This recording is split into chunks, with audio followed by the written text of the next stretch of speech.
और राहुल गांधी ये पप्पू जी क्या मनोबल तोड़ेंगे? इसके कहने से हमारे फौजियों का मनोबल नहीं टूटने वाला।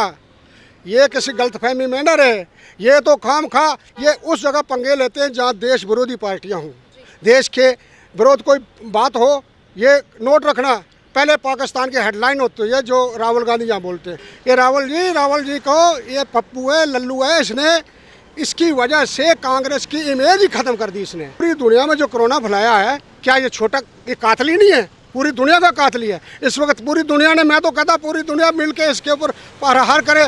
इसका नाम निशान धरती से मिटा देना चाहिए। ये धरती का बोझ है ये चाइना। ये वामपंथी और कांग्रेसी है। और आज ये इस्तीफा दे दो, आप आ जाओ ना, आप संभालो। आपके हाथ चोरों के हाथ बाग डोर दे दें।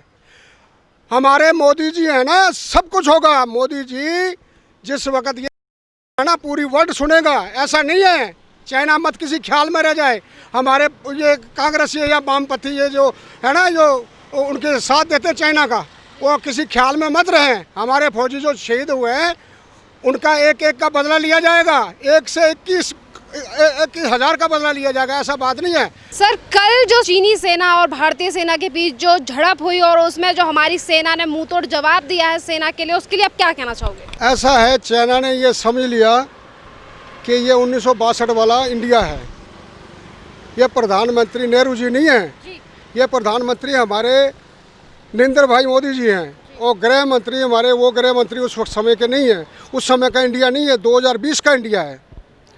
उस समय नया इंडिया अलग हुआ था 1947 में, तो हमारे आज़ादी मिली है। 1962 तक थोड़े 10-15 सालों में इतना नहीं है।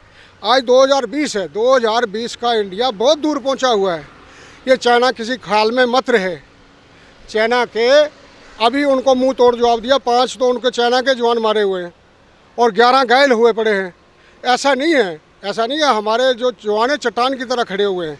और ये जो अपनी कांग्रेस है, कांग्रेस राहुल गांधी जी इस वक्त तो मज़े ले रहे हैं। ये कहाँ बातें करते, ये वहाँ बातें करते जहाँ टुकड़े टुकड़े गैंग हो। जैसे जेएनयू में हिंदुस्तान तेरे टुकड़े होंगे इंशाल्लाह हजार, वैसी जगह होते हैं। यहाँ तो इधर शाहीन बाग में जैसे उनके समर्थक हैं, इधर से अपना ये केजरीवाल जी, मनीष सिसोदिया जी उनके वो समर्थक बन रहे हैं। हमारी सेना जो है ना, हमारी सेना चट्टान की तरह खड़ी हुई है। ऐसा नहीं चाइना को किसी और ख्याल में मत रहे। ये पहले वाला इंडिया नहीं है, उसको मुंह तोड़ जवाब दिया जाएगा। हालांकि उसने पहले वो दोखलांग में जैसे से ज़्यादा ये ज़िंदगी में याद रखेगा चाइना। इसको मुंह तोड़ जवाब, मैं तो कहता हूँ इसको द्वार पार एक बार कर देना चाहिए। हमारी आर्मी के जवान ऐसे नहीं है, ऐसे आर्मी नहीं। हमारे भी वहाँ पूरा फोर्सेज वहाँ लगी हुई है। हमारा पूरा ये जगह जगह पंगे ले रहा। अभी हाल ही में अभी टीवी में देखा था, तो उधर उसके जहाज भी उनके ताइवान पे भी हमला किया हुआ उसने, उधर से पंगे ले रहा है। और पूरे विश्व में, पूरी दुनिया में चाइना की बदनामी हो रही है। इसी ने कोरोना फैलाया। इसी कोरोना की वजह से पूरे दुनिया का ये कातल है। ये एक खाली हिंदुस्तान के पंगे नहीं ले रहा, ये जगह जगह उधर से पाकिस्तान को उसका रहा है कि पाकिस्तान के उसकाएगा इधर से, और नेपाल को उंगलियां दे रहा है कि ये भी ये गैंग बना रहा है हम इस तरह। ऐसा नहीं, वो पाकिस्तान, ये चाइना ये मत समझे, ये वो इंडिया नहीं है। तेरे छक्के छुड़ा के रख देंगे, ऐसे नहीं है। हमारी फौज है वहाँ, हमारे बड़ी बड़ी बीटो पावरें हैं, ऐसा नहीं है। हमारी जो फौज है दुनिया की 1 नंबर फौज है, विश्व की 1 नंबर फौज है। और हाल ही में मिलिटेंसी पाकिस्तान ने उधर से चालू कर दी। और उधर से चाइना ने गलगित में, आपको मैं आपके माध्यम से बताना चाहता हूँ, मुजफ्फराबाद गलगित जो है हमारा इंडिया का एरिया है, और चाइना को पाकिस्तान ने खैरात में दे रखा है। उससे कर्जदार है, कर्ज में डूबा हुआ सारी जनता पाकिस्तान की। लाखों रुपये, जो आज का बच्चा भी पैदा होना कई लाखों में डूबा हुआ है कर्जे में चाइना के, तो उसने वो खैरात में दे रखा। वहाँ उसने प्रोजेक्ट बना रखा, पन प्रोजेक्ट है, बहुत लंबा चौड़ा डैम बना रखा। और वहाँ से वो, अब हमने वहाँ दावा कर दिया कि ये हमारा, तो वो एरिया हमारा ही है। और पीछे से हमारा, आज से भी अभी तक हमारी विधानसभा की सीटें वहाँ रखी हुई है मुजफ्फराबाद की। वो 3 डिस्ट्रिक्ट है, मुजफ्फराबाद, गलगित, पाकिस्तान के वो जो एरिया है जो हमारा पीओके, वो जो पाकिस्तान ने हड़प के करके रखा है। और उसकी वजह से चाइना पंगे लेता है कि चाइना ने लाखों रुपया वहाँ वेस्ट कर रखा है। कहाँ? मेन मकसद ये है कि वो अपना आप दिखाना चाहता है। ऐसे दिखाने से नहीं होगा। हमारे फौजी जवान वहाँ डटे हुए हैं। तेरे को मुंह तोड़ जवाब दिया है। अभी 5 ही गए, 5 के इसके 5-20 सिफरे और लगा दो, ये लाखों करोड़ों जाएंगे। चाइना को कह दो सुधर जाए, इतनी जल्दबाजी मत करे। ऐसा नहीं है कि वो 62 वाला इंडिया नहीं है, ये 2020 है।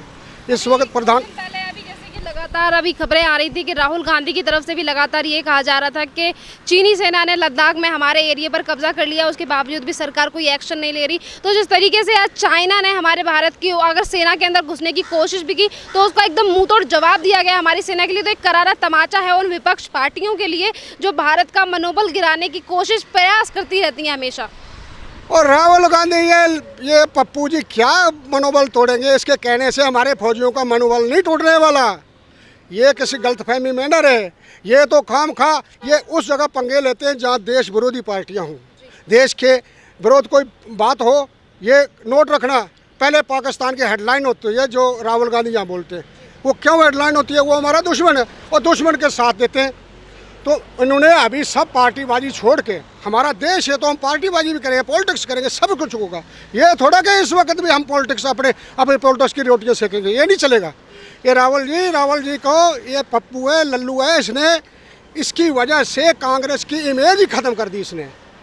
इसके स्थान पे यदि कोई और नेता होता ना, कांग्रेस बड़ी पुरानी पार्टी थी, आज की थोड़ी है। बल्ले बल्ले शुरुआत 55 साल राज किया, 55 साल थोड़े नहीं होते। इन्होंने रज के इंडिया को लूटा है, ऐसा चाटा है। पहले ये आपके माध्यम से जैसे मैं बोल रहा हूँ, ये कुछ नहीं था, टेलीफोन तक नहीं थे। मेरी आँखों में, मेरी ये 62 साल एज में मुँह से काला कर रखा, मूँछों को ताऊ दे रखा, तो ऐसा नहीं है। मैं 63 वर्ष का हूँ इस वक्त, मैंने बड़ा कुछ देखा दुनिया में। मेरी आँखों देखे देखे ही रेडियो चला, रेडियो कुछ नहीं होता था। यहाँ तो अंधाधुंध था। यहाँ तो आज जरा सारा राहुल गांधी ने एक आँख मारी तो पूरी दुनिया में देख लिया ना। हाँ, तो ये आजकल वो ज़माने चले गए। इन्होंने बहुत सारा लूट मचाई थी, पूरा इंडिया को लूट के खाया कांग्रेसियों ने। नहीं तो ये देश, अभी तो 6 साल हुए मोदी जी को, देखा कितना परिवर्तन हुआ। कितनी योजना गिन के योजना गिनने लगूँ तो यहाँ आपका कई घंटे में ये योजना गिनते लगा दूँ। जनधन योजना, जिस गरीब ने कभी हमारे बैंक का दरवाज़ा तक नहीं देखा था, करोड़ों के हिसाब से जिस माता बहनों ने आंखें जलाती थी, फ्री सिलेंडर दिए। उज्ज्वला योजना, एक योजना, कौन सी योजना? मैं खुद किसान हूँ। 6,000 रुपया हर 6,000 साल का 2,000 तीसरे महीने किस्त आती है। 4 किस्तें देते, 4×3=12, 4 किस्तें किसान को दिया। जो हमारी माताएं बहनें हैं, जो गर्भवती स्त्रियां होती हैं, उनके लिए 6,000 दिया। जब कोई गर्भ में बच्चा हो तो वो उसको पौष्टिक आहार चाहिए। ऐसी योजना कौन निकालेगा? छोटी छोटी योजना पे कौन ध्यान देता है? जिसने गरीबी देखी है वही गरीबों की समस्या देख सकता है। अब जिसने ये बेचारा जा रहा है, ये पैदल जा रहा है, वो कार वाला क्या देखेगा? ये पैदल कैसे, इसकी समस्या कौन देखेगा बेचारे की? जिसने गरीबी देखी है वही गरीब का समस्या देख सकता है, वही गरीब को वही जान सकता है, समझे? हमारे प्रधानमंत्री जी ने गरीबी देखी हुई है, फुटपाथ पे चाय बेची हुई है। इनको जलन है, इनको क्या जलन है कि एक फुटपाथ पे बेचारा चाय बेचने वाला प्रधानमंत्री क्यों बन गया? इनको रात की नींदें हराम हो गई है। आपको मैं बताना चाहता हूँ, कांग्रेस बोर्ड की शहादत हो जाती है तो उसको लेकर विपक्षी पार्टियां ये कहती हैं कि हमारे जवान हैं वो मरने के लिए पैदा नहीं हुए, शहादत देने के लिए तैयार नहीं हुए। अगर पीएम नरेंद्र मोदी बॉर्डर पे हालात नहीं संभाल सकते तो इस्तीफा दे दें। मतलब जहां पर उन 3 जवानों ने हमारे भारत की सीमा को बचाते बचाते वो शहादत दे दी अपनी, तो उस चीज़ को अप्रिशिएट करने की बजाय वो सरकार पर उंगली उठा रही हैं कि सरकार, पीएम नरेंद्र मोदी को इस्तीफा दे देना चाहिए। मतलब यहाँ पे भी राजनीति। वाह वाह वाह वाह वाह वाह वाह वाह विपक्षी, ये वामपंथी और कांग्रेसी है। आज ये इस्तीफा दे दो, आप आ जाओ ना, आप संभालो। आपके हाथ चोरों के हाथ बाग डोर दे दें। हमारे मोदी जी है ना, सब कुछ होगा। मोदी जी जिस वक्त ये है ना, पूरी वर्ल्ड सुनेगा। ऐसा नहीं है, चाइना मत किसी ख्याल में रह जाए। हमारे ये कांग्रेसी या वामपंथी ये जो है ना, जो उनके साथ देते हैं चाइना का, वो किसी ख्याल में मत रहें। हमारे फौजी जो शहीद हुए हैं उनका एक एक का बदला लिया जाएगा, 1 से 21,000 का बदला लिया जाएगा। ऐसा बात नहीं है। ये कोरोना चमगीदड़ की तरह, जो उसकी शक्ल भी चमगीदड़ों की जैसी है, जो उधर का राष्ट्रपति है ना, उसने पूरी दुनिया में जो कोरोना फैलाया है, क्या ये छोटा, ये कातली नहीं है? पूरी दुनिया का कातली है। इस वक्त पूरी दुनिया ने, मैं तो कहता पूरी दुनिया मिलके इसके ऊपर प्रहार करे। इसका नाम निशान धरती से मिटा देना चाहिए। ये धरती का बोझ है ये चाइना। ये सारी बातें आपने चाइना के लिए कहीं पर, उन लोगों के लिए क्या कहना चाहोगे जो भारत में रहते हुए भी चाइना का सपोर्ट करते हैं? अगर चाइना में कुछ हलचल हो जाए तो उसकी खबर सबसे पहले यहाँ आती है और वही विपक्षी पार्टियां उनका साथ लेने लगती हैं। राहुल गांधी ने कई बार उनका साथ दिया, चाइना का सपोर्ट जिस तरह से वो करते हैं और भी विपक्षी पार्टियां करती हैं, उनका क्या? उनका ये मैंने पहले ही बता दिया कि ये जो है ये देश के दुश्मन, मैं तो इनको देश को दुश्मन मानता हूँ। ये हमारे देश के समर्थक नहीं है, देश के दुश्मन है। जैसे चाइना उधर से हमारे फौजी मारे तो उनकी तरफ हो जाते हैं। ये ऐसा नहीं चलता देश, ऐसी राजनीतिक अब इस समय ये राजनीति नहीं चलेगी। ये ऐसा नहीं है। राजू जो पप्पू है ना अपना राहुल जी, इसको सोनिया जी, अभी हाल ही में हमारे इंडिया में तो देखो ना, साधु संतों पे जगह जगह हमले को सोनिया जी ने एक अल्फाज भी बोला, उसकी महाराष्ट्र में सरकार है। अभी हाल में दिल्ली में केजरीवाल की मैं बताता हूँ, केजरीवाल ने दिल्ली को मौत का कुआं बना रखा। मैं अभी आप आए थे, मैंने कहा ना इसको सेटलाइज किया। डर लगता है, एक दूसरे से बात करने में डर लगता है, पता नहीं मुझे कुछ हो जाए, आपको एक दूसरे को पता है 13-14 दिन के बाद पता लगता है। तो हम तो एक तो इसने बाहर से आदमियों का आना बंद कर दिया कि बाहर का आदमी इलाज नहीं करेगा। वो तो राज्यपाल का शुक्र हो, उसने वो उसका प्रस्ताव निष्कासित कर दिया, नहीं तो उसने तो आपराजी बना रखी थी। जगह जगह पोस्टर लगा रहा, 311 करोड़ 78 लाख रुपया थोड़ा नहीं होता विज्ञापन में देना। तो अभी कहता है हमारे पास तनख्वाह देने के लिए, सैलरी देने के लिए। अभी आपने महाराष्ट्र की सरकार की बात की थी, महाराष्ट्र सरकार में जिस तरीके से संजय राउत के द्वारा सामना पत्र में अब कांग्रेस की आलोचना की जा रही है और ये कहा जा रहा है कि कांग्रेस एक पुरानी खटिया की तरह है जो हमेशा आवाज़ करती रहती है, तो क्या लगता है कि अब महाराष्ट्र में इनकी सरकार कब टूटने वाली है और कितने दिन लगने वाले हैं? ये महाराष्ट्र में भी इनकी सरकार जाएगी। अभी देखो, अभी राजस्थान में भी जाएगी, राजस्थान में भी इनका पत्ता गोल होने वाला है। महाराष्ट्र से तो जाना जाना है। ये शुरुआत गठजोड़ ऐसे हुआ था, ये जो बाला साहब ठाकरे जो पीछे थे, ये कट्टर हमारे तो, मगर ये बीच में जानबूझ के बीच में बढ़ गए, इनकी एक दूसरे की वो नहीं मिलता है इनका। तो इसलिए ये आज भी इनकी सरकार गई है, कल भी गई हुई है। ये निश्चय मानो अभी देखते देखते आपके 1-2 महीने के अंदर अंदर ये सरकार गई है। ये इनकी सरकार नहीं चल पाएगी, ये फिर यहाँ बीजेपी की सरकार होगी और राजस्थान में भी हमारी बीजेपी की सरकार आएगी। अभी राजस्थान में भी बुआल पर रखा है और ये जहाँ जहाँ इनकी सरकारें, आप यही हिसाब लगाओ, महाराष्ट्र से सबसे ज़्यादा कोरोना क्यों फैला महाराष्ट्र में? इन्होंने क्या सोचा था? आपको मैं बताऊँ, मैं आपके बड़े ध्यान से सुनना, कि कोरोना क्यों फैला है। ये इन्होंने क्या सोचा कि कोरोना से मोदी जी की वो होगा, हम इसमें डीपली ले लिया, उनको दिया, इनको ध्यान ही नहीं दिया कि उसकी कोरोना तो ये मोदी जी के लिए, मोदी सरकार का कोरोना है। ये उस नगा से देखते रहे, वो चुप करके बैठे रहे। जब उसने पूरे महाराष्ट्र में फैल दिया, वही हाल केजरीवाल ने दिल्ली में किया, चुप करके।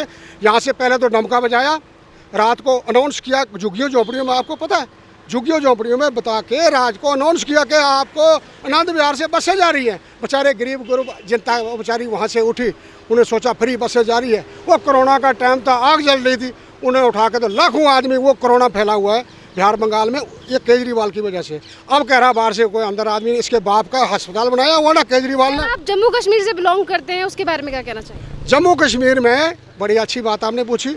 जम्मू कश्मीर में हाल ही में, कल की बात है, धारा 202 थी।